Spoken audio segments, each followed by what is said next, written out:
बिस्मिल्लाहिर्रहमानिर्रहीम। आज के लेक्चर में हम लोग बात करने जा रहे हैं कैनी-ज़ेरोज़ रिएक्शन के बारे में।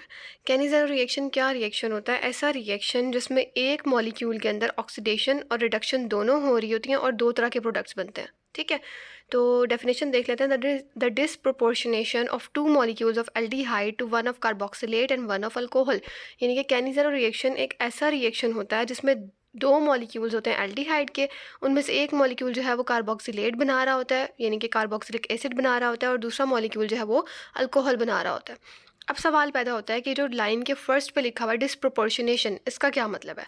तो ऐसा रिएक्शन जिसमें एक सब्सटेंस जो है वो साइमल्टेनियसली ऑक्सीडाइज भी हो रहा होता है और रिड्यूस भी हो रहा होता है। ठीक है, यानी कि एक ही आपके पास मॉलिक्यूल, एक ही आपके पास जो है वो सेम रिएक्टेंट है, सेम सब्सटेंस है, उसके अंदर ऑक्सीडेशन होगी तो वो कुछ और प्रोडक्ट देगा, रिडक्शन होगी तो वो कुछ और प्रोडक्ट देगा।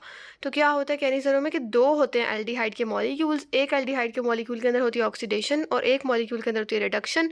ऑक्सीडेशन के और रिडक्शन के जो प्रोडक्ट्स होते हैं वो दो बनते हैं, यानी एक ऑक्सीडेशन का प्रोडक्ट होता है, एक रिडक्शन का प्रोडक्ट होता है। तो एक जो बनता है वो कार्बोक्सिलेट आइन या फिर कार्बोक्सिलिक एसिड बनता है और दूसरा क्या बनता है?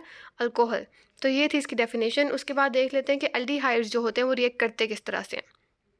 एल्डिहाइड्स के जब दो मॉलिक्यूल्स रिएक्ट करते हैं, वो किस तरह से रिएक्ट करते हैं? वो तब रिएक्ट करते हैं जब आप उनको हाइड्रोलाइसिस कराते हैं, यानी आप हाइड्रेट कराते हैं उनको, हाइड्रेशन का रिएक्शन परफॉर्म कराते हैं। हाइड्रेशन किस तरह से होती है कि आप वाटर ऐड करते हैं। ठीक है, तो जब आप किसी भी एल्डिहाइड के मॉलिक्यूल के अंदर वाटर को ऐड करेंगे ना, तो उसमें वाटर को आपको पता है आयनाइज होता है, तो वो बनाता है H पॉजिटिव और OH नेगेटिव। अब इसका अगर H पॉजिटिव पार्ट है, इसका मतलब है कि ये एसिडिक पार्ट है, और OH नेगेटिव जो है ये बेसिक पार्ट है। ठीक है, तो क्या होता है, इसका जो बेसिक पार्ट है यानी OH नेगेटिव जो है वाटर का, वो जाके रिएक्ट करता है एल्डिहाइड के साथ। नीचे अगर आप लोग देखें तो यहाँ आपको ये रिएक्शन नज़र आ रहा है जिसमें एक एल्डिहाइड का मॉलिक्यूल है, उसके साथ जो है वो बेस आके अटैक कर रही है। जब बेस ने आके अटैक किया तो बेस यहाँ पर एज अ बेस तब एक्ट करेगी जब वो हाइड्रोजन के ऊपर अटैक करेगी। ठीक है, और अगर कोई सब्सटेंस हाइड्रोजन को छोड़ के कार्बन पर अटैक करता है, इसका मतलब है उसके अंदर न्यूक्लियोफाइल या न्यूक्लियोफिलिसिटी का जो फैक्टर है वो ज़्यादा है एज़ कम्पेयर टू बेस। अब यहाँ पर OH नेगेटिव हमें पता है बहुत ज़्यादा बेसिक है, लेकिन यहाँ पर वो एज अ बेस एक्ट नहीं कर रहा, क्योंकि वो जाके हाइड्रोजन को एक्सट्रैक्ट नहीं कर रहा, वो जाके कार्बन के ऊपर अटैक कर रहा है। इसका मतलब है कि वो एज अ न्यूक्लियोफाइल एक्ट कर रहा है। ठीक है, तो यहाँ पर बेस जो है वो एज अ न्यूक्लियोफाइल एक्ट करेगी और जाके कार्बन पे अटैक करेगी। जैसे ही बेस कार्बन पे अटैक करेगी, कार्बन जो है एक बॉन्ड तोड़ेगा ऑक्सीजन के साथ और साथ में अटैच कर लेगा इस OH ग्रुप को। तो ये OH ग्रुप और ये वाला OH ग्रुप ये एक ही है। ठीक है, उसके बाद क्या होगा कि एक और OH आया। अब आपको पता है पानी तो, वाटर तो एक्सेस में प्रेजेंट होता है, उसके अंदर OH नेगेटिव भी बहुत सारे हैं और H पॉजिटिव भी बहुत सारे हैं। तो वाटर एक्सेस में है तो हमें वाटर के मॉलिक्यूल्स की कमी नहीं है, और ना ही हमें ये जानने की ज़रूरत है कि कितने मॉलिक्यूल्स या क्या है। तो इसमें क्या हुआ, एक हाइड्रोक्साइड आयन पहले यूज़ हुआ, अब दूसरा हाइड्रोक्साइड आयन आया। इसने क्या किया, जो दूसरा हाइड्रोक्साइड आया है इसने एक्ट किया है एज अ बेस, यानी कि इसने एक्सट्रैक्ट की है उसके अंदर से हाइड्रोजन और बना दिया है वाटर। ठीक है, दोबारा सुन लें। जो पहला हाइड्रोक्साइड आयन आया था उसने एज अ न्यूक्लियोफाइल एक्ट किया था और कार्बन पे अटैक करके उसके साथ अटैच हो गया था। जब उसका एनाइन बना, हाइड्रेट एनाइन बना, एक के ऊपर नेगेटिव आ गया ना, एक ऑक्सीजन पे, इस वाले ऑक्सीजन पर, फिर क्या हुआ कि दूसरा हाइड्रोक्साइड आयन आया, उसने अटैक किया और उसने क्या बना दिया, वाटर, और उसने निकाली हाइड्रोजन और एक्ट किया एज अ बेस। तो एज अ रिजल्ट यहाँ पर दो एनाइन प्रोड्यूस हुआ, यानी कि हमने इसको कहा कि हाइड्रेट डाई एनाइन है। डाई एनाइन क्यों? क्योंकि इसमें दो एनाइंस प्रेजेंट है। सही है, यहाँ तक समझ आ गई। अब लास्ट वाली लाइन पढ़ के देखते हैं। Hydration product is an A9. आपने देखा ना, हाइड्रेशन का जो प्रोडक्ट था वो एक एनाइन था, क्योंकि यहाँ पर हाइड्रेशन जो हुई है उसमें से बेस ने निकल के हाइड्रोलाइज किया। If strong base and aldehyde can not be enolised present as a dianion, कि जो बेस है और जो एल्डिहाइड है ये इनोलाइज नहीं हो सकते, तो ये डाई एनाइन के तौर पे प्रेजेंट होंगे।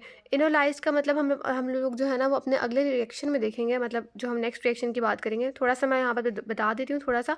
इनोलाइज्ड का मतलब है कि इनोल की फॉर्मेशन होना, और इनोल क्या होता है कि डबल बॉन्ड हो, किस कोई ऐसा सब्सटेंस या कोई ऐसा मॉलिक्यूल जिसमें डबल बॉन्ड हो, और जिस कार्बन के साथ डबल बॉन्ड है उसे एक कार्बन के साथ जो है वो ऑक्सीजन का मॉलिक्यूल प्रेजेंट हो। अगर O नेगेटिव की फॉर्म में प्रेजेंट होगा तो हम उसको कहेंगे इनोलेट है, और अगर वो OH की फॉर्म में प्रेजेंट होगा डबल बॉन्ड के साथ तो हम कहेंगे ये इनोल है।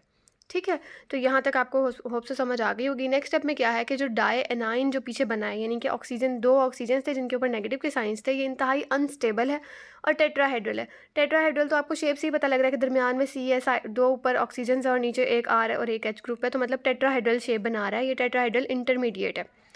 नेक्स्ट उन्होंने क्या बात की कि hydride unstable release into solution, but अब इसका क्या मतलब है, आप कहेंगे हाइड्राइड क्या मतलब, देखें ये होता है एच, ठीक है। एच का आपको पता है कि एक केटाइन और एक एनाइन। एच पॉजिटिव हमने मोस्टली पढ़ा है कि एच पॉजिटिव जो होता है इसको हम कहते हैं कि ये जो हाइड्रोजन आयन है ये, या प्रोटॉन भी हम इसको कहते हैं कि प्रोटॉन जो है वो रिमूव हुआ है। प्रोटॉन तो बहुत सारी जगह से रिमूव होता है और ये रह लेता है। प्रोटॉन के साथ, बेचारे के साथ क्या करते हैं सब लोग, HCl है या कोई भी एसिड है वो प्रोटॉन डोनेट करता है। तो वो प्रोटॉन किस तरह से डोनेट करता है कि जो हाइड्रोजन के पास एक इलेक्ट्रॉन होता है, वो इलेक्ट्रोनेगेटिव आइटम वो एक इलेक्ट्रॉन भी अपने पास रख लेता है और इसको खाली हाथ भेज देता है। तो इसीलिए हाइड्रोजन के ऊपर तो एक ही इलेक्ट्रॉन होता है। जब पॉजिटिव का साइन आ गया इसका मतलब है उसके पास एक भी इलेक्ट्रॉन नहीं है, सही है। तो H से H पॉजिटिव का बनना यानी केटाइन का बनना, इसका मतलब हाइड्रोजन के पास जो एक इलेक्ट्रॉन होता है अब वो भी नहीं है।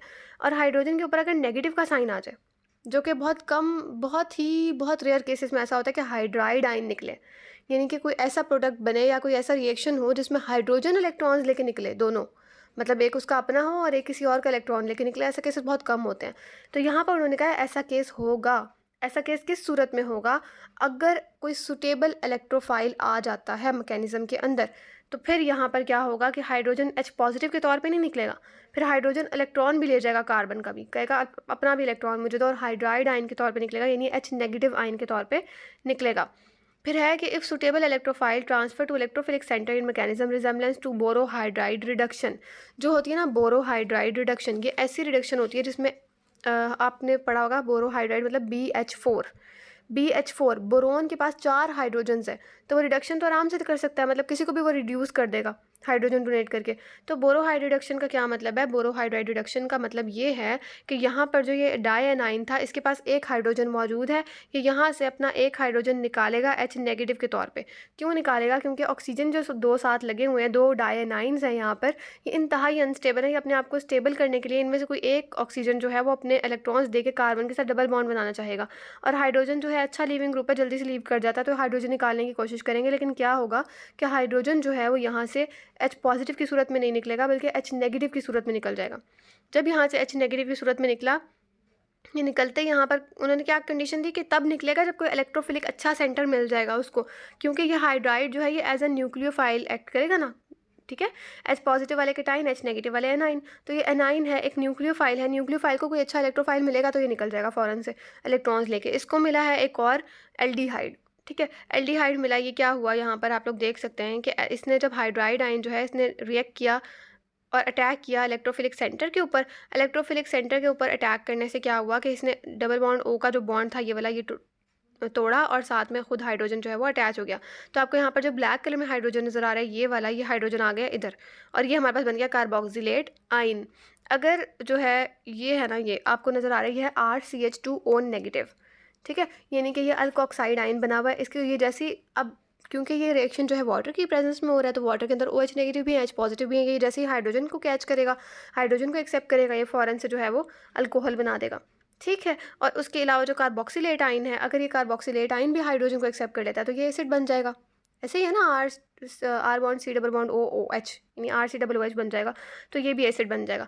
तो अब आप कह सकते हो कि इस पूरे कैनिज़रो रिएक्शन के रिजल्ट में आपको क्या मिला है, एक अल्कोहल मिली है और एक जो है आपको कार्बोक्सिलेट आयन या फिर कार्बोक्सिलिक एसिड मिला है by the reaction of aldehydes, 2 molecules of aldehydes with water, ठीक है। तो ये हमारे पास था कैनिज़रो रिएक्शन, और ये जो लास्ट में आपको नज़र आ रहा है ये हमारे पास वही है बोरोन हाइड्राइड जो था ना, बोरोहाइड्राइड रिडक्शन किस तरह से होती है वो उन्होंने बताया कि बोरोहाइड्राइड रिडक्शन में क्या होता है, हाइड्रोजन रिमूव करके किसी को भी रिड्यूस कर देता है और फिर जो है वो अल्कोहल बनता है। तो जब भी रिडक्शन होती है ना, बोरोहाइड्राइड रिडक्शन स्पेशली, तो उसमें रिड्यूस स्पीशीज होता है वो अल्कोहल बनाता है, ठीक है। यानी ये जो हाइड्रोजन देगा किसी को तो ये अल्कोहल बनाएगा, जिस तरह इसने यहाँ पर हाइड्रोजन डोनेट किया तो इसने अल्कोहल बनाया। तो होप्स आपको ये लेक्चर बहुत अच्छे से समझ आया होगा। Thank you.